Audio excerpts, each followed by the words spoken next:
It is now my privilege to introduce our commencement keynote speaker, Dr. Timothy Erickson. Dr. Erickson is an emergency medicine physician at the Brigham and Women's Hospital in Boston, where he serves as the Chief of Medical Toxicology in the Department of Emergency Medicine. He's also a faculty member at the Harvard Medical School and the Harvard Humanitarian Institute. Dr. Erickson served as director for the University of Illinois College of Medicine Center for Global Health. At UIC, he held the post of Professor of Emergency Medicine and Medical Toxicology, as well as Associate Dean for Faculty Affairs. Dr. Erickson leads by words and by example, so please join me in welcoming Dr. Timothy Erickson.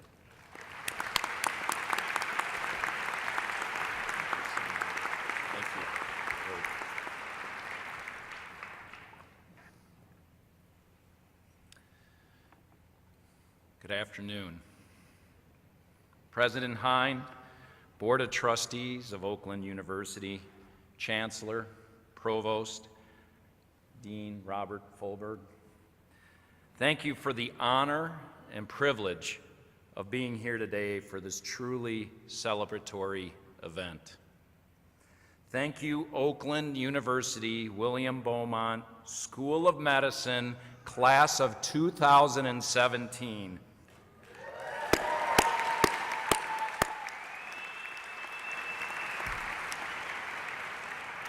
Thank you, faculty, for your dedication.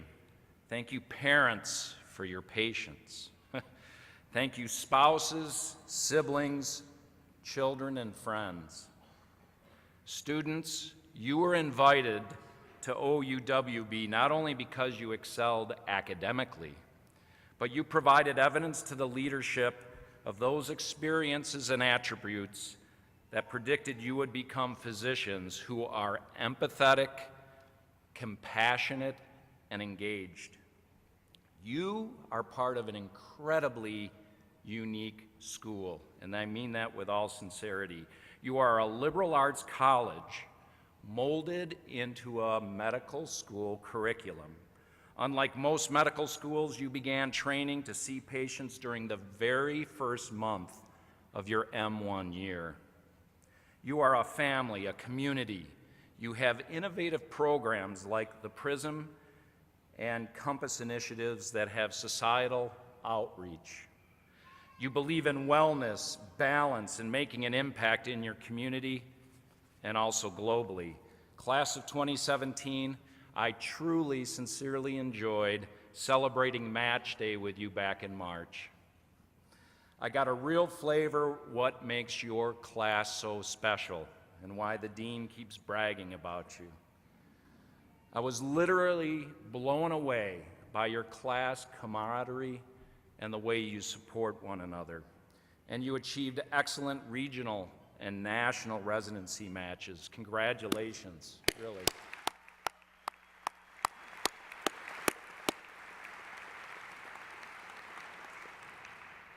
You may have heard the phrase, choose your battles wisely, or pick your battles, implying that one should know when to fight for a cause and when to let go and accept the situation. Yet fighting for every sundry cause may label one as a rebel, and accepting everything as it may seem, submissive.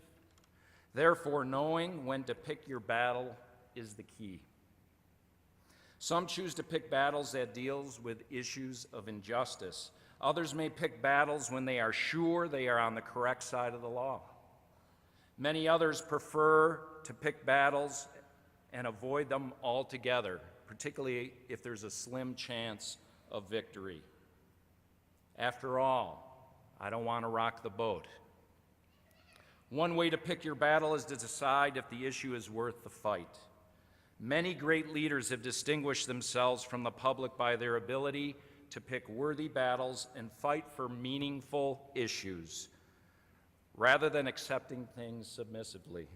Leaders like Martin Luther King Jr., Mahatma Gandhi, Nelson Mandela, and Florence Nightingale are prime examples of these types of leaders. In fact, did you know Florence Nightingale was born this day, April 12th, 1820. And as you really know, she went on to establish the first nursing school in the world. Physicians, nurses are an integral part of our medical team. You will rely on them, and patients need them. They are the foundation of our healthcare system. Please treat them with respect and support them. And I assure you, you will really need them during your intern year. Norman Vincent Peale once said, quote, "Part of the happiness of life consists of not fighting battles, but avoiding them. A mastery retreat is in itself a victory," end quote. Norman, I respectfully disagree. Jonathan Kozol went on to exclaim, quote, "Pick battles big enough to matter, but small enough to win." Sorry, Jonathan, better stated as big enough to win and worth fighting for. Class of 2017, this is a call to action. I'm telling you to pick a battle, and I mean this. That simple statement has helped drive much of my career in being a global humanitarian healthcare provider. When I say pick a battle, I don't mean in a physical sense, nor the kind of battle that you know you can win, nor a petty fight born out of malice, conceit, or personal conflict. I'm talking about picking an epic David and Goliath crusade. Now, more than ever, there are many battles in this world that need to be fought.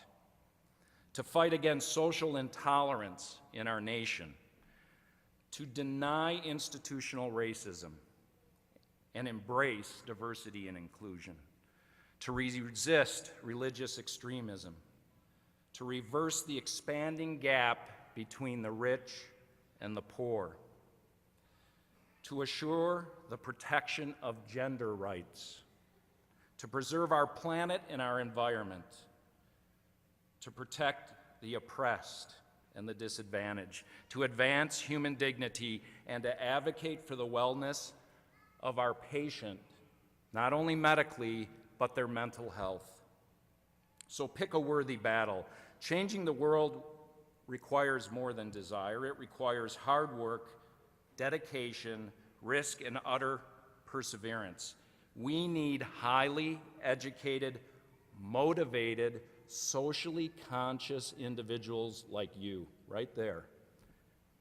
A worthy battle will require every ounce of your energy, intelligence, creativity, and tenacity, and I know this class has those attributes. Pick the right battle. Try and choose a theme or a focus. No one can tell you what that battle is and what it will become, but you owe it to yourself to find it. More importantly, you owe it to your family, this medical school, your community, and your patients. Your collective affluence, education, position, and power does not suggest you give it back. It requires it. You have benefited from the support of an entire medical community and family. And now, to whom much is given, much is expected. Folks, it's payback time. And I'm not referring to your medical student loans, although I know those carry a heavy burden. Those right battles may lead you from remote health clinics in sub-Saharan Africa to orphanages in Indonesia, to the urban ghettos of Rio de Janeiro, or back to the streets of downtown Detroit. You may be in an operating room or a courtroom in the slums or suburbs. You may be in cyberspace or even in outer space rocketing to Mars. Now that would be cool. Sign me up for that. Perhaps you'll be on Capitol Hill contributing to healthcare reform. And we know they could use a little help these days. My personal journey has brought me to the inner city ERs of Chicago and Boston, conflict and disaster zones in Rwanda, Sudan, Kosovo, Syria, as well as environmental disasters in Chernobyl, the gold mines of Amazonian rainforest, and earthquakes of Nepal and Everest. But it's led me to work with some of the most inspirational people on the planet and in some of the most dangerous, austere, and desperate parts of the world. Your fight is out there somewhere. You need to have the will to find it and the courage to take it on. So class of 2017, pick a big battle. It will define you. It will give you a cause. It will spark your passion. It will feed your soul. It will bring you into circles of unusual yet really authentic people. It will put you way outside of your comfort zone. You will be in a minority, and we should all know what it feels to be like a minority, or a migrant, or a refugee. And if it is the right battle, you'll be bruised and battered for your cause, you'll be criticized, and you'll have to shield yourself against insults, attacks, and most commonly, persistent doubters. So be prepared for a long battle. The kind of struggles will not be easy. The victories will not be final. You will not see it into fruition, but you can certainly pave the way. You must plan your strategy, prepare yourself, define your tactics, and act decisively.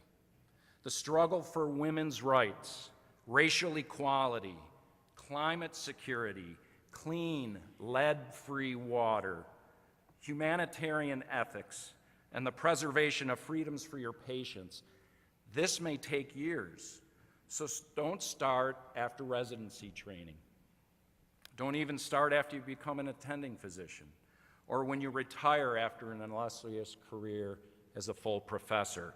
Start your journey now, even when you feel most busy. More than money, fame, or power, you have education, energy, and youth on your side with years to alter your planet. So pick a battle worthy of you and one that is worth investing decades of your life, such that when you look back, and I guarantee this, you will have no regrets. You may have heard the adage, a rising tide lifts all boats. Well, class of 2017, you have lifted one another up throughout this long, arduous, rigorous, yet highly rewarding process of medical education. It's now full throttle ahead, and for this school, full berg throttle ahead, based on your great leader who deeply cares for each and every one of you, those in robes and those in white coats. I know that for a fact. And I'm sorry, Dean Folberg, I promised the students one pun in my speech, and I delivered. It was a bad one, but I delivered. You have come full circle.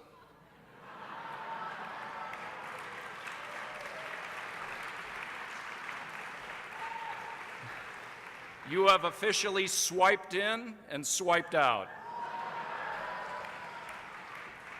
But seriously, never forget where you came from. The alumni office and the leadership will make sure of that.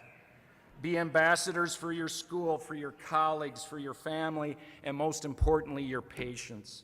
In addition to medicine, keep pursuing what you truly enjoy, be it music, art, literature, nature. Doc Appella was incredible. Keep doing that. These define you as a person. It's these unique attributes that made the leadership of OUWB say, oh my God, we must have this student, now doctor, as an integral member of our family and medical community. I'm glad you're excited. That was the best support I've had in years. Mahatma Gandhi said, quote, "You must be the change you wish to see in the world." The best way to find yourself is to lose yourself in the service of others.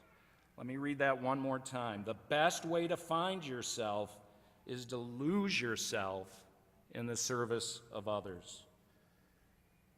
OUWB class of 2017, I am so proud of you. We are so proud of you. Thank you so much for the opportunity to celebrate this auspicious day with you. Congratulations. Thank you.